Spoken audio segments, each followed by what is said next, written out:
week now. Ministers, we're told, are drawing up plans to fast-track the appeals of 700 wrongly convicted sub-postmasters caught up in the Post Office Horizon scandal. Many are saying, though, they're only acting because it's been on the telly in that brilliant ITV drama Mr Bates versus the Post Office. Well, we're going to be talking to former Postal Affairs Minister Paul Scully in a few moments. It turns out there are hundreds of these people. But joining me right now, though, is someone who's one of the many people massively affected, whose family's been massively affected by this outrageous scandal. He's Varchas Patel. He's the son of a Post Office scandal victim and campaigner. Varchas, thank you so much for joining us. Thank you for having me. Really appreciate you joining us. Now, your father, Vipin, who's now 70, he was the village, postmaster, presumably, a highly respected member of the local community. Everyone knew who he was.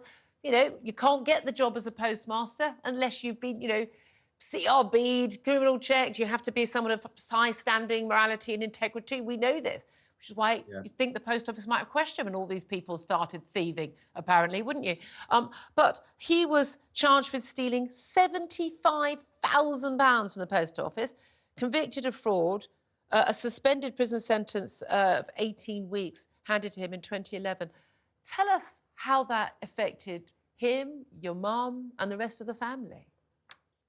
So it affected our father tremendously during the suspension time period.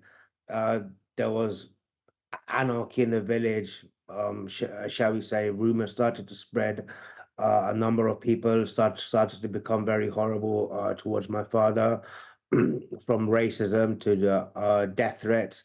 On one occasion, there was wanted dead or alive posters circulated of my father, portraying him as a post office robber.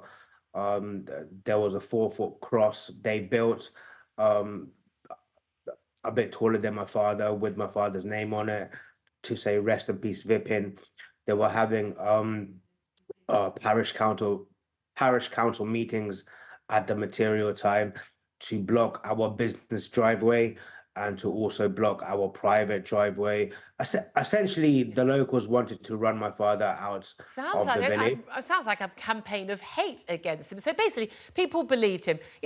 He was a man they trusted, and now they're thinking, oh, he's just a common garden thief. He's been robbing the money, and they wanted him out.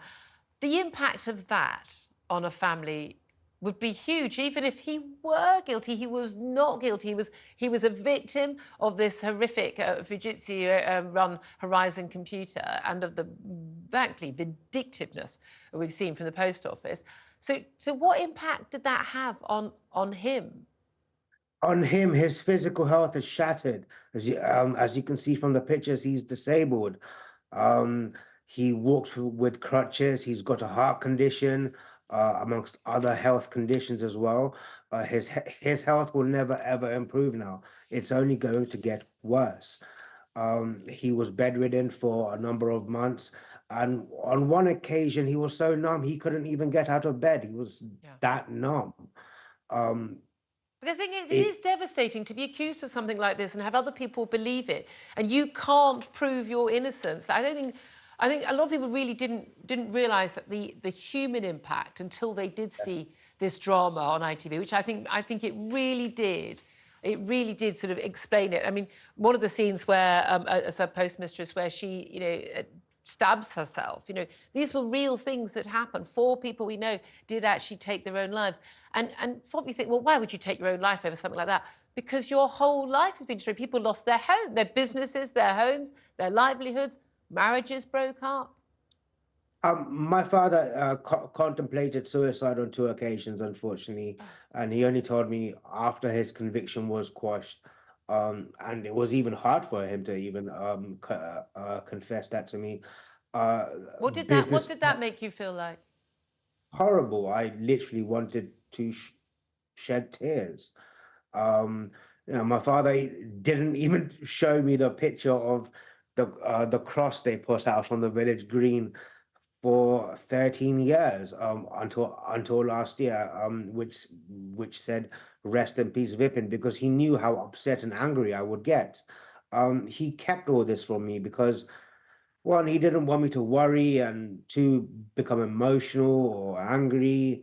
Um, but the fact that he and so many others, I mean, literally Yeah. hundreds and thousands, went through this turmoil.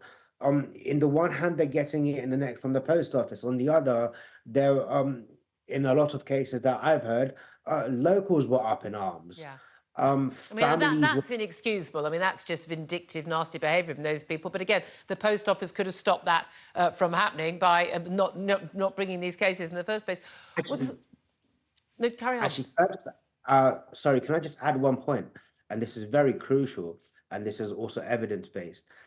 After Post Office prosecuted my father, Post Office led the narrative in the village via the local parish council. And I've got damning emails, should it ever go to court, that the Post Office, not only after the wrongful prosecution of my father, but they made the local parish council believe my father was a pariah and he was a really, really Wow, rotten. they added insult to injury. They really Yeah. did. So look, let's talk about what happens now. We know that the Prime Minister says it's an absolute miscarriage of justice is on the case. We know that there are lots of MPs who were trying to fight this for a long time. We know that there were, and that's made very clear in the TV series. But we know there are lots of other people who are trying to do things now. Perhaps late to this event, but it's now caught the public imagination. People understand it, the personal impact it's had on you and other families. What do you actually want to happen now? But is it enough that there is some sort of mass exoneration? What sort of compensation are we looking at? Because we're told, it was 151 million pounds being paid out so far. I've worked it out. The number of people who got it, it's basically 50 grand per person. 50 grand doesn't touch the size. That's a nonsense. I mean, that's not compensation. People's lives and livelihoods, people have been destroyed. They've lost their homes. I mean, that's like, add a couple of zeros is what I would suggest at that point. What do you want to happen? They've lost their homes, they've lost their business, they've lost their income, their reputation, their health. In some cases, now I'm quite lucky my father didn't commit suicide. Yeah, thank God. But imagine losing a parent. How can you compensate for that? So now going back to your question, what I would like for the government to do now, I believe there should be a mass exoneration. I don't know how they will work it out, because there are various legal technicalities into doing this. Mr. Hollenrake, the business minister, did say they are consulting with senior judges. So I hope to see another 800 convictions overturned in one swoop.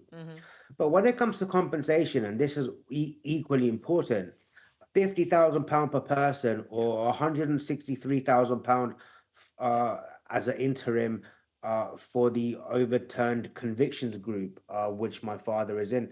And by the way, my dad hasn't even received an interim payment. Yeah. They're classing him as a so-called public interest case. My view on this is, regardless of what scheme you're in, give them all each, rather than £600,000 full and final, right? Give them all £600,000 each as interim, because in most cases, and this was discussed in Parliament early last year by a DBT lawyer and a Labour MP, most cases, in their view, are in the region of about 1 million. Yeah. Let them get on with their lives. Make it a blanket thing. There's always an excuse, isn't it? Are you frustrated that it's taken so long? Because if the government does have the power for this mass exoneration, if they do have the power to speed up this compensation, they could have done that last year, year before. There's no new information in this ITV document. It's just more of us know about it now. They've known about it all these years. Do you think they should have acted sooner? The biggest question for me is, why did they fight Alan Bates in court?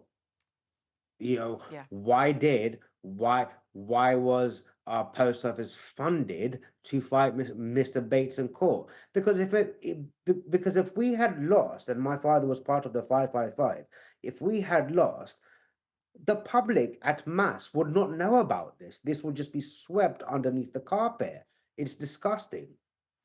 Yeah, absolutely. Can I ask you finally just about Paula Venables? She was the chief executive. I think a lot of us perhaps would have thought, oh, well, someone who wouldn't have been dealing with this. It would be it's made very clear from the document. I keep saying documentary, but it is virtually, isn't it? The Mr. Bates versus the Post Office series, that she was heavily involved. I mean, heavily involved. It was at the board level. It wasn't a I had no idea case. She got a CBE.